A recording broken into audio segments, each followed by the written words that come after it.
You're listening to Puma Podcast. The thing is, with convenience, that's a question about AI. Would you sacrifice your productivity? Would you sacrifice your ability to be able to perform as a human being with the ability to be able to deliver the work efficiently? So is it effectiveness over efficiency? That's another story. Yeah.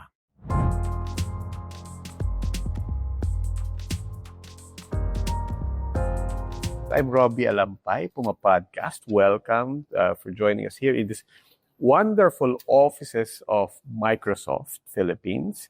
Thank you to Josh Aquino for hosting us here once again. And you're joining us for this series that we're having with Microsoft, which is basically, we just want to do what people have been doing these past days, I imagine, in their own homes, in their own office, which is let's normalize these conversations about AI because, aminin nyo, it's part of our lives already. I'm here with Beth Pangan. Beth is also with Microsoft. Yes, good morning. Exactly. So I head the public sector team of Microsoft. So I've been in Microsoft for quite a while now, actually third time back. And this third time back, I've been here for almost 4 years. And now we are also with Emmy. Emmy Bailon. Emmy Bailon. Yes, I am from Salle, Zobel. I am currently the head of the Spark Ed Center, and I'm also doing a lot of work for teaching in Salle, Zobel. Yeah, what's the Spark Ed Center? The Spark Ed Center is a teacher mentoring program or a teacher mentoring office. To put it into a nutshell, we teach teachers how to teach. All right. Okay. And I imagine as we said, this is a series to talk about AI, to normalize conversations about AI. Earlier, we did an episode on AI at home in your own personal lives. We want to talk about AI in school, but dito, I mean, when you first encountered AI in whatever form, ChatGPT, Copilot, Gemini, and dami, di ba? We were talking about Waze, for that matter, Yes. Google, di ba? It was already there. How did you feel? Are you a lover? Are you a hater? Well, I love it. Okay. I can't say I hate it, but I really was able to put a lot of productivity with AI because with the demands of my job in the Spark Ed Center, you really have to deliver work. But how did you fall into it talaga, di ba? Right. But did you read about it first, or was it suddenly just here? It was a normal thing for teachers. Like example, we cannot just stand by like delivering content from Google alone. We just have all of a sudden we saw ourselves like generating things from AI, especially when you do a lot of writing. AI is really something that you really can't escape because it provides you a lot of ideas that would, if I may use the word, spark a lot of innovation. But you're speaking retrospectively na, I imagine, di ba? Parang you can't. But when you saw it coming, or when people, di ba? Parang, ikaw, for example, Beth, when you first not started using it, but when you first started hearing about it and learning about it, did you read that news, those commentaries with trepidation, or were you saying, parang gusto ko subukan to At first, there was anxiety. But being in tech, diba, being in Microsoft, and we have that technology and that solution. Bias ka, bale. It excites you to try, hey, what do we have? How can it help me? That's the first thing. How can it help me? How can it help my people? Then eventually nga yan, since we help in education also. Diba? How does it help others? So I tried it kaagad and I saw how it really could help people in terms of improving their output. We'll get to that. But how did you try it? How did I try? First, kasi diba, simple use case are emails at the office. So I receive 1,000 emails a day. So how do you go through that? So simply prompting and saying, hey, can you prioritize for me emails where I have action items? So diba, you get things done immediately, and that happens in 10 seconds. And then once you see them, you're able to action in 30 minutes your emails, versus I have to go through those emails probably 2-3 days. Diba? So yun yung una. So I said, oh my gosh, there's so much that can be done here. So what else? And in reality, prior to, in this case, I imagine, prior to Copilot, diba? When you say that, even not prior to that, prior to AI. Open AI, when you open your inbox and it says 1,000 unread emails, you can more or less just, optically, and then you're just clicking that button, parang, and everything I'm clicking, I know I will delete. Or I will set aside. Diba? Ikaw, what was your first experience with?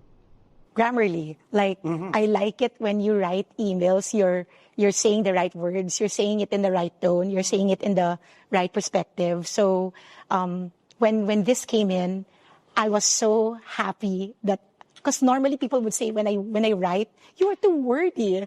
You write a lot of things. But with Grammarly around, I'm able to put things straight and concise. And that's how I fell in love first with OpenAI. After that, continuing with Waze, because I keep on leaving from one place to another. And then I don't want to get lost like a while ago when I was asked where the area was. Sometimes it's so difficult for you to talk to people, where am I going to go? But with Waze, it's easier for you to look for places. Or example, thinking of new ideas, as I said a while ago, when you have OpenAI, it's easy for you to think of bright ideas, particularly making activities inside the classroom. Because often than not, you'd only go back to the database that you had in the past. And sometimes, like, if you have students in the past and they would see, oh, that has been my lesson before. So Miss Emmy's not anymore changing the lesson. So with AI coming in, you're given more abilities to be able to create more innovative activities. So yung mga panahon natin, Beth, na, uy, kunin mo lang yung exam last year. Kasi correct, diba? lang din daw yung exam. Yun din. So ngayon. But now you can change everything in a minute of time. And it's still yours, diba? It is still your exam at the end of the day. Yeah. So it makes life productive and quick. But Em, as you said, you teach teachers. Yes. And I imagine not just in LaSalle, but in many institutions all over the country, private and public, they're going through the same things, and they have people just like you also helping the teachers along to cope and to adjust. Right. We've been talking about our first impressions and our first experience, but the first time you, for example, on an institutional level and on an official level, started to talk to your fellow teachers about AI, what was the tone, and what was the tone both ways, from the institution and from the teachers? It wasn't easy at first. As you mentioned a while ago, there was an anxiety all over the place. Even parents, they were really afraid that everybody except the students, no? Yes, because to the students, it's easier for them to be able to deliver the work without their teacher even noticing it, and they think that they can always outwit the teachers, that they could write well. But with parents and administrators, it's quite difficult. When we started putting in trainings for OpenAI, especially the senior teachers, the seasoned teachers, if I may put it that way, because they would always say that you would lose the sense of humanity, you would lose the sense of the ability of students to write and generate fresh ideas, because it's now fed on them automatically. So how would we be able to really strike a balance with how are they doing it themselves, and where's now the line between students and the ones generated by computers? So that's the kind of anxiety that we experience on the first year of having this onboarding. Was it an even debate between those na parang teka muna, ingat tayo dito, and those na no, diyan na yan eh. Was this a 50-50 split? What would you say? It was a 50-50 split really? on our end. Okay. Because, was that defined by age? I guess. But on our end, because we have been a technology school in De La Salle Zobel, it was easy for us to be able to really explain to everybody that this is the pathway to go. With the initiatives of our administrators, and with Brother Bernie being very supportive about technology in education, it was easy for us to be able to make teachers understand the the benefits that we could get out of putting in AI, because it's not something that we could escape anymore. It's like before, when we have Google before, it's just a norm. It became a norm. No, but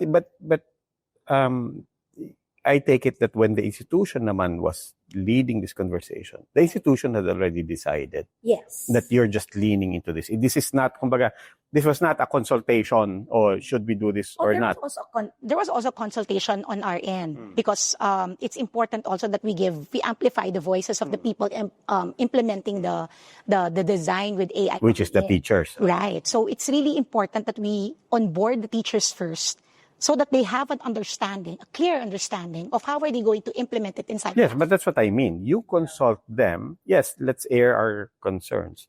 But that consultation already had an objective in mind that, we're consulting, pero make no mistake, papunta to sa all of us institutionalizing the use of AI. And aside from that, we also had to make sure that we benchmark ourselves or the implemented rules that we have with other institutions. Like example, we have to look at it on how DLSU would implement their rules on how they are going to implement AI in, example, student learning. So we had to benchmark all those policies and even how grading system would be, and even how are they going to redesign teaching instructions. So we had to make sure that we have those things on board before we even have to phrase our own. See, we'll get into that. But Beth, here's a Microsoft. You have so many partner schools as well, private and public especially. Yes. Si Em is talking about the experience in Salle. Can you relate? And your partner schools, can they relate to this? Super can relate. So I think from a technology standpoint, what we look for is making sure that the data that's being churned by AI is really usable and relevant. So number one, for us, we help the schools think about, data usability. Is the data that will be accessed by AI something that will churn the right output that the students can use, that the teachers can Because AI, it's as good as the input, garbage in, garbage out. And also, garbage in, garbage out. So number one is data usability. Data accessibility is also something that we look for, Baka naman, you're prompting, but the data's not accessible, right? Next is... Or for that matter, access to the internet. And yes, that's another one, And then the third piece is really governance and putting in the guardrails, for the use of AI. For the more advanced users, AI can be abused. So we don't want that. So the policies are important, So we don't want our students also, getting ahead of themselves and going beyond those guardrails in using AI, because we still have to make sure that we're teaching our students the discipline and also making sure that the teachers are able to instill the discipline, But you've had these conversations, I imagine, with every advancement in technology. Yes. Like digital materials, using the web, going online. Right. I think I keep telling people, you don't even remember. There was a very brief moment in time when teachers would actually say, gawa kayo na research, pero bawal mag-Google, I mean, as ridiculous as that sounds. So we've had these conversations with every advancement, every innovation in technology, but AI iba Right. Iba yung dating nito Why was the advent of OpenAI, of Copilot, of ChatGPT, Gemini? I'm glad you also mentioned Grammarly, because it reminds people, we're not talking about OpenAI. Right. People were using this. Microsoft was spell checking your emails long before, but even grammar, long before all of this. And all. But why is AI, this conversation, different? Why is AI different? From all our past conversations, every technology says, we need guardrails for this. We need to make sure that students know how to use the library. I don't know if that's even still a debate now, but students need to know how to use the library, kahit na may Google, kahit na may Wikipedia, and so on. But, on the premise that, pero iba yung usapan about AI. Just this past year, Yeah, because it's been laymanized eh. Diba, it's large language models now. You speak to it like you would Right. speak to another person. Right. Diba? So that made it really accessible to people and made people really more interested to use it. Kasi mas madali. Oh, It's that's easier what's now. Ayun talaga yung, Yeah. di ba? Parang, Yeah. And you tend to argue Yes. with AI. Like in my case, when with Copilot right now, I have this thing. I have this thing when you argue with your AI. I don't like the way you write it. Can you rephrase it this way? So you are technically talking to someone, but you're not really sure if they're really you seem to be talking to a human like data or algorithm, but is that really you? So you really have to make sure that there's really a line that separates us human beings with the algorithm that we're enjoying. So that's really important. That's why I'd like to go back to the idea of creating fences, creating policies, assuring parents that we don't really sacrifice the hard and soft skills that the kids would really get out of enjoying these types of technology that we make available inside the classroom. And not only that, we also have to ensure that our teachers are confident enough in handling all these new innovations, especially if you've been teaching, for example, for 20 years or so. I'm sure you wouldn't like the kids. They have a lot of anxiety when you make them, example, do AI first and then rephrase whatever AI generated. Because that's what we normally ask them to do. Make them generate AI or generate the writing in AI, but revise what was generated by AI in your own oh, idea. but I want to talk about the guardrails, the fences, as you said, the guidelines, the policies, and so on. And then, iba pa yung usapan about innovation. How do we actually use this? But I want to turn it around because sa totoo lang, when we innovate on use cases for, in this case, schools and education, let's face it, the innovation is led by the kids. Right. Di ba? How have children and students and teenagers at every level, what were some use cases early on and then even now that shocked the teachers?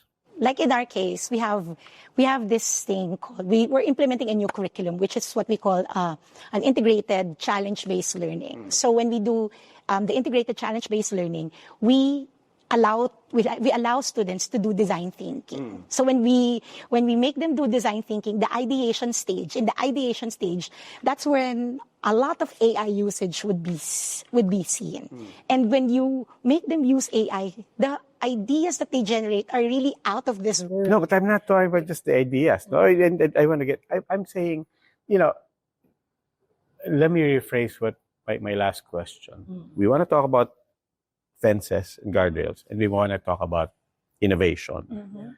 But not only does the innovation come ahead and the students come ahead, to put a more blunt, nauuna yun sa guardrails. Diba? What were the things that students were already using this for? Bago pa because si Emmy is so excited to tell us about what Salle is doing, diba? But let's take away everything that you're trying to do or or trying to implement. Let's just look back. It's not even long. It's just look back 1 year, diba? And what did you as educators find now? What? The students are doing this, ginagamit nila for this. That actually gave you excitement, but also reminded you na we're gonna have to need guardrails for this. So example, we like them doing designs, for example, for posters. So normally they would use crayons, or they would normally do a lot of editing, program editing. So we would trust them that they are doing or using original photos. Assuming that they are using original photos. But now with AI coming in, they just type a prompt, I want this kind of picture. And we find out that this is a picture that they generated from AI. So, of course, at a glance, I'm very amazed. You can do this. Sometimes the students are the ones telling me, you can do this. Yes, miss, you just have to type this prompt, la, la, la, la, la. And then you would realize at the back of your head, if these students are doing this without even without even being careful of, example, redesigning Mona Lisa. They redesigned Mona Lisa in a deconstructed way. So there's a different hairstyle, just to be able to suit a certain occasion that they're going to have for the school event. And then, but if Leonardo da Vinci would be alive, I don't think Leonardo da Vinci would appreciate this. But then this is also fun because they're deconstructing things. This is what we wanted them to do. But at the end of the day, where do we put now the fence of them utilizing other people's work and us making them create this innovation or encouraging this innovation? Yes, that leads us into the conversations about guardrails. But ikaw muna, Beth. Let's talk more about still the real world introduction to you by kids and not even students, not even your partner schools, maybe mga pamangkin mo, maybe the children in your family, children of friends. What were some early adoptions of the technology that really made you just sit up and say, parang ibang klase to. Oh, ibang klase to. So, 'di ba, ChatGPT was very popular. 'Di ba? Yun yung unang lumabas 'di ba, na okay, kids wanted to use it.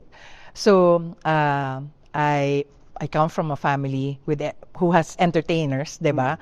So, some of the kids were just writing their lyrics on ChatGPT. And oh my God, beautiful lyrics. So, you think about, naku, paano ngayon yung mga, 'di ba, songwriters, ganyan. Not only that, you said they were writing their lyrics on chat.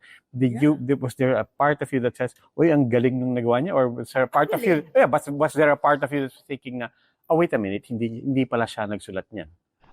Oh, kasi may declaration naman "Uy, tita, ang galing, look." But they see it, wow, it's amazing, 'di ba? Amazing what ChatGPT can do. On the other side, you think about, hey, what does this mean for the people who do this for a living? So impressive. I hope you learn from this. I hope it doesn't take away from the kids. Kasi, there's a learning component to AI. Diba? You can learn from it because it's great. You can also teach it because it's your co-pilot. It's not perfect. At the same time, it kind of takes away from some people too, diba? So yun yung mga naisip ko. Tapos, I had not really a relative but a friend of a friend who told me that, hey, my daughter just wrote her term paper using ChatGPT. So it's alarming, 'di ba? So 'di ba? Oo nga, 'di ba? So what does the school think about that? Kasi during those times, yun yung wala pang guardrails. So as a technologist, yun yung naiisip ko na, okay, so how do we now put the guardrails in? How do we make this useful for the kids and not take away from their learning? 'Di ba? Ito yung mga early days So eventually nga nag-evolve until technologists like us are already giving consultation on how do you put the guardrails, etc. In early days also came with a lot of people saying na, no, let's not allow it. Yeah. 'Di ba? That was in early days. That's part of. Or was that just early days? Is there still that debate, or has that debate been settled? At least among the schools that you work with. Yeah, that has been settled, like with the guardrails on plagiarism. So we just have to be open about it.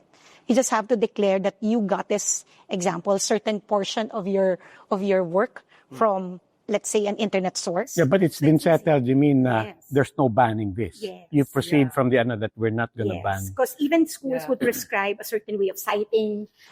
These resources that you get, particularly internet sources, and even AI for that matter, because whether we like it or not, we cannot fence it anymore. We cannot. It's available. It's made available to everybody. So even the policies that we make, you really have to declare that there's a certain portion of your academic work that has been created by AI. So What if you don't?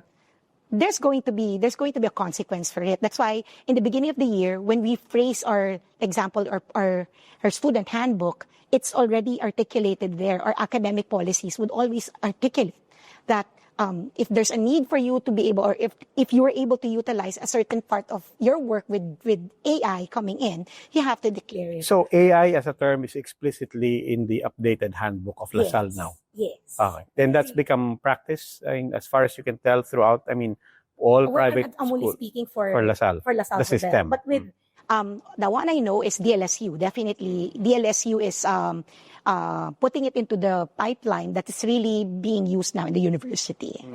In fact, my understanding based on my engagements also with the state universities and colleges, diba? AI is something that we're embracing already in the country. It's not a matter of if, it's a matter of when. Kaya there's an expectation around these schools having their AI governance policies, diba? So that when they implement AI, diba, they're very clear policies already, and then they know how to manage it. Kasi it's a complex thing, diba? But because it's complex, and this is something that I ask, also, I have educator friends also at every level. And I think everybody's thinking along the same lines. We can't fight this. More than not fighting this, we see the use of this. And this generation will take to this like fish to water. Yes. And that's the reality. So we might... Let me just add a little bit. Now, There's already a creation of an ethics board, especially when you write when you generate academic work. It has to be declared on that specific proposal before they even allow you to pursue with your research. So it's now really being implemented. Okay, but yun kasi yung tanong ko. Okay, so we are going to lean into it. We're going to use it. But here are the guardrails. But then my next question is, how do you implement it? I mean, from a technology standpoint, there are teachers who have told me and told their friends na, hindi, there's software also to catch this. There's also software to catch plagiarism, but that's also a different thing, di ba? As opposed to software supposedly that can catch AI created work. Is that real? I mean, come on, let's be honest. yes. Di ba? Do you put your faith in the technology to catch the technology? Of course, let's be real. I don't think technology Programs, for that matter, would demean another program. It's business, whether we like it or not. But again, we always go back to the idea of academic honesty. So what we implement, Ethics. You fall back on ethics. But I will get to that. Diba? But that's my point. So the answer is no. No, Diba? definitely. I mean, for Microsoft, you're not the technologist in Microsoft. Yes. We have to be clear about that. Yep. You deal with a lot of relationships, Correct. stakeholder management, external to Microsoft. Yeah. But ikaw, as an individual, do you put your faith in the technology to catch the technology so you can actually implement not the ethics, the rules? So, not fully. So, I'll be candid. So, like Microsoft, you call ours Copilot, right? But in real life, you spoke about Waze, diba? Ako, practically, when I use Waze, I add another layer of checking. Always, I go, what are the other routes? Diba? And then you check, it is the best route nga. But sometimes, another better route actually appears. So, ako, diba, personally, that's how I am. So, AI helps do the work. But yes, there's technology that can help you catch the nuances that you need to catch. But at the same time, there has to be that human intervention. Yeah. Because even yung one of the most telltale signs that people knew from the very start is, uy, magaling naman magsulat. Hindi ka ganyan magsulat last week. Di ba? So, obvious naman na ano eh. But you can also tell AI, dumb it down. Yeah. Diba? Parang give me some grammatical mistakes, misspell a few words. Right. And for that matter, I can train my AI and say, these are my past papers. Diba? That's how I write. Don't level up my grammar, but I want the insights to be sharper and so on. That will be harder to catch. Diba? That's almost impossible to catch. But again, we go back to honesty, academic honesty. Okay, so we go to ethics. Yes, that's why we always have to make sure that we allow the students to declare whatsoever materials they used, or how much did they even use AI in generating a certain academic work. Like particularly in the senior high school, I remember one teacher came to me, Miss, there's this certain program that they use in checking citation of work, but then she feels that this kid did not write it himself. The kid generated this material with AI. But my next question was, did the kid declare that he used AI? So there was a declaration. So perhaps you create a conferencing with the kid to check if that Kid. What's a conferencing? Sorry. A conferencing is like when Teacher jargon. Yes. Okay. A conferencing is like when you do a one-on-one interview with the A consultation, child. okay. A consultation Ah. with the child. To check Pinatawag ka sa office. some sort of some sort of panahon natin, to check if the child really did the work, to ask further questions, just to verify if they were the ones who did the work. Okay. So with that conferencing, you would be able to really define now if that child was the one who really did it. But in that case, does the technology become the arbiter? Like, for example, if it becomes your word against the student's word, or it's not even your word, your instincts versus the student's word, na, no, I really, really tried. This is really me, di ba? Then it becomes, hindi, parang hindi ikaw nagsulat niyan, di ba? And then the student says, hindi, ako talaga. Who's the arbiter? Or I mean, what then becomes the policy? Is it the teacher's call, and for that matter, is it the teacher's risk? It's actually to lay down the decision. Na, no, I don't care what you say. I am deciding, and for that matter, it's not actually the technology that's because this deciding. is a new. right now, it's easier for me to say it's a teacher's risk because it's a relatively new thing being implemented among schools. Or in our case, in Del Zobel, it's a new thing that we're implementing. That's why we're now at the fallback of using teacher's risk because they are the ones making a decision if the child they were able to gauge if the child really did the work or not. And for that matter, if the parents sue for That's the another teacher, story. no, but that's what we mean by when we say that it is the teacher's risk, it is the institution's risk to try to lay down rules and guardrails by which you can penalize. Diba? Yeah. I mean, not for the sake of punishment, but for the sake of protecting, the ability of children also to learn. So that risk is ultimately still comes down to teachers and institutions relying on their instincts, and they can never actually invoke according to the software and diba? Yes. It can never be the arbiter, diba? Yes, because even softwares, for that matter, would have a certain level of error. There's a margin of error when they give you example of data on how much or what's the percentage of the child using AI, right? Or sometimes even if the child was the one who wrote it, when you make it pass through an AI detector, the AI detector would still detect that there is AI. So there's still a lot of nuances, if I may say, but again, you would always rely on teachers. Like in my case, I'd put the hat of a teacher. I'd always rely on my instincts, and I would also rely on how I'd be able to really see if the child really generated the data. I would ask further questions. So oral exam ka na lang. Oral exam, or even verifying if it's a group work, I would also verify with the group members if they're really the ones who did the work. Parang validation. Diba? Oo, kasi kami, the way we would give our recommendations, we always start with a culture kasi it's not always about the technology. It's about making sure that the culture of the organization is ready for it. Especially AI is so powerful, diba? So we always start with, hey, what is that new culture that we need to be able to drive in the school because of this new ways of working. So it's really about, so you go back. What's that culture like? Continuous growth mindset. You don't rely on that technology for your learning. You learn from it.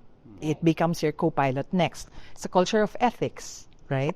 So you really have to drive these things prior to adoption of the technology. You have to ready the organization. Otherwise, it becomes, you implement a solution that probably will not really help you like you want it to, so you have to go back. It gives me the impression, everything that you're saying, that the technology and the innovation and the students will take care of itself. They will innovate, they will keep pushing this to the edge, they will continually to experiment. And in some cases, it might make them, as people are afraid of, it might make them lazy. On the other hand, what I've personally found, maybe I'm being an optimist, is that it could make them lazy. It could also make them very, very ambitious in the things that they can do. Smarter too. Yeah. Right. Diba? But in all of this, however, I get the impression that the important thing to discuss now is really, and we finally get there, the ethics. Right. Yeah. Diba? You need to have a foundation of ethics Right. and self-worth Yes.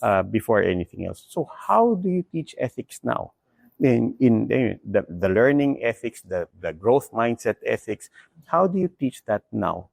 Separate from any conversation about technology. Right. In our case, we always have to make sure that the kids, one, declare whatever usage, amount of usage that they have in terms of AI visibility. Oh, in my classroom, for that matter, I'm okay with them generating initial ideas with AI.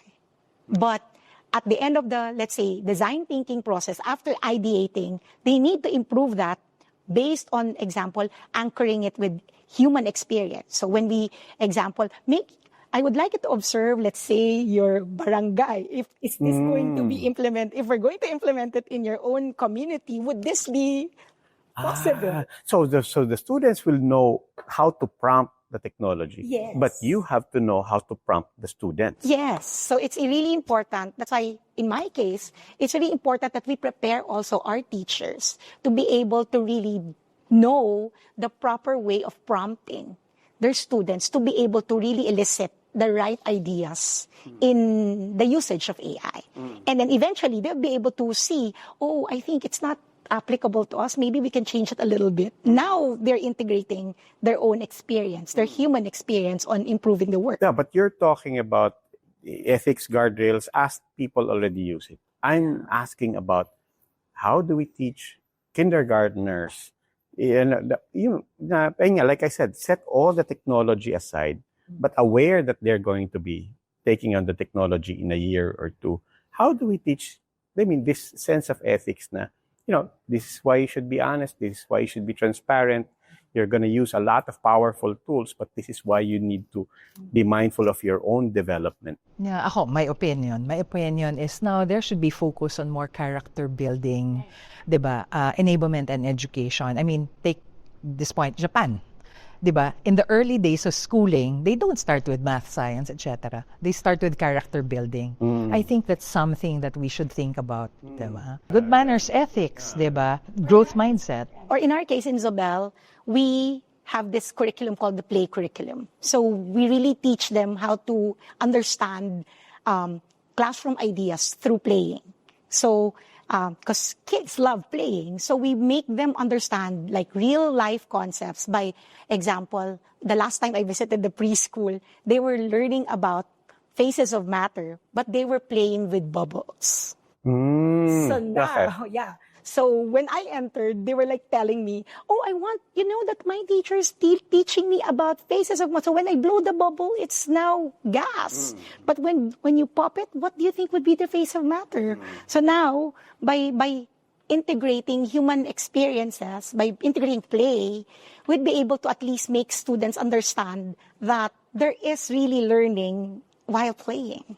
Or even with the utilization of technology, even if there's an hour of usage with technology, at the end of the day, the teachers would still summarize it with how it is going to be really happening in real life. I love that because it's true. If there's anything that children and people love more than technology, it's playing. Yes. Diba? Okay. Anyway, marami pang sanang pag-usapan, but would you believe it? We've already taken up 1 hour. And it's practically 1 hour. But I mean, there are other things that we can all keep talking about. But this is why we're here in the offices being hosted by Microsoft, because I was talking to Josh Aquino of Microsoft, and he said, we need to normalize these conversations, both on the risks and our trepidations, as well as the very real things that we're already all playing with. Diba? Meron lang akong isang question. AI as an equalizer. We'll be talking about AI as something that can can cause people who already have a lot of access to a lot of knowledge, a lot of resources, students of LaSalle Zobel, for example, and DLSU. But there are also, to your experience, di ba, Beth, so many students who don't have access to this. Parang kung sana lang matulungan natin sila to have access to data in the first place or the internet, laking bagay na. But how AI as a democratizer also and as an equalizer, what are you finding? We have a couple of challenges talaga in the country, especially that we're an archipelago. We have 2,000 inhabited islands, 25 million students. Imagine the scale of being able to have the technology available to these students, because it's not just about the technology, it's about connectivity, it's about reach, it's about the availability of classrooms, it's about the availability of devices to be able to access. So in Microsoft, of course, we're thinking about how do we scale our initiatives, because we do have the technology available for them. We have free Copilot for use. There's a version of that is free for the students. But how can we reach them? We've reached some. We've not reached the entire archipelago. So we're working with partners, looking for partners who want to work with us to be able to scale the initiative. So we've deployed some already, but it's an ongoing initiative with the Department of Education. So my team works very closely with them. Some of the things we do, we invite the top students from all the DepEd schools here. We teach them prompting. We make the technology available to them para, diba, they know na what it looks like. So a lot of them are excited about it. So we align with DepEd also. Hey, this is how we're seeing the students figure out their work. We let them be creative around it. We give feedback to DepEd so that we know how to move forward. We also invite teachers here from all over the country. And DepEd, Secretary Angara, they're all in as well on these. They're quite excited. We work very closely with ASEC Mars, who heads the IT team. So it's an overwhelming endeavor, but the partnership with them is really strong. So we're working towards how can we scale this. Does DLSA you have programs? I'd love to be your part. Right? Because in the Spark Ed Center, that's really one thing that we really are. We're really doing. Let's be real, not all the 16 schools of LaSalle would have the same resource as what we have in De La Salle. And you're talking about LaSalle. Let's be clear about that. But the 16 schools wouldn't have the same resource. So, what we do with the Spark Ed Center to scale the training that we do, in order for them, like example, when we do AI training, we make sure that we only make it available to whatever resource they have and whatsoever teacher capacity they have, so that when we go there, it's easier for us to be able to make the teachers realize it's easier for them to be able to implement it despite the limitation of resources that they have. And making them realize that AI is not just a white elephant. Because often that's also the impression of people when they go to Zobel. Oh, it's only Zobel can do that because they have all the resources available to them. But if we would be able to scale it in a way that's made available to them, in the resource that's made available to the teachers or to the school that we're going to train, it's easier for them to be able, we are already doing it.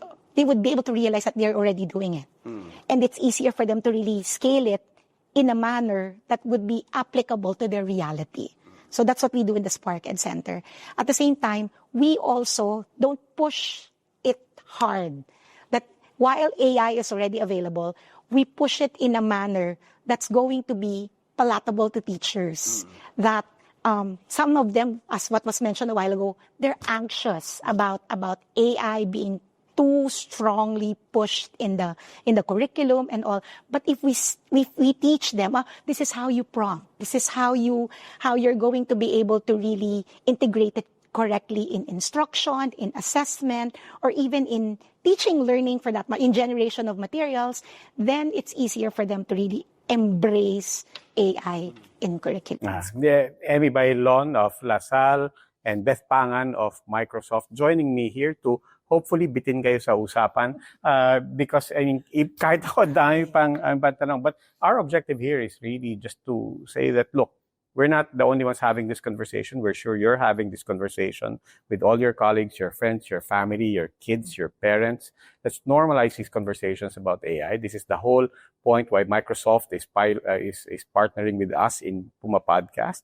And we'll have another conversation here. We had a conversation about AI at home. Do continue to follow us. Ako po si Roby Alampay, Puma Podcast. You can follow us on Spotify, Apple Podcast, or as we like to say, kung saan man kayo Puma Podcast.